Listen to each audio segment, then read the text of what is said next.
Hi, welcome back. Let's learn how to perfectly enable and use the lockdown mode in Google Chrome on your iPhone and iPad. Online security has become more important than ever before, especially when browsing on mobile devices like your iPhone or iPad. While Google Chrome offers a smooth and feature-rich experience, there are times when you may want an extra layer of protection against sophisticated threats. And that's where the lockdown mode comes in, a powerful security feature designed to minimize vulnerabilities and safeguard your data.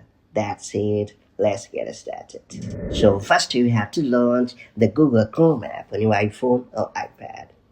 Then you have to tap on the menu button located at the bottom right corner of the screen. After that, you have to swipe to find the settings icon and tap on it. Then you have to scroll down a bit and choose privacy and security option. After that, you have to choose the lockdown mode option and enable the toggle located right next to it, and that's about it.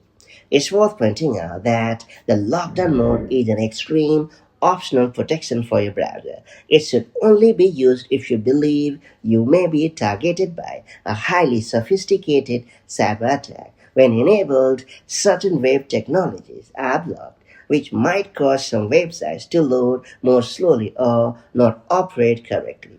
Using the lockdown mode alongside Chrome on your iPhone or iPad can significantly strengthen your device defense against advanced security risks. Although it may limit certain features for safety reasons, the added protection is well worth it when privacy is your top priority. By understanding how to enable and use this feature effectively, you can take better control of your digital security and browse with confidence in any situation. Now that you have unlocked this privacy-centric feature, make the most of it as and when the need arrives, and I'll catch you up in the next one.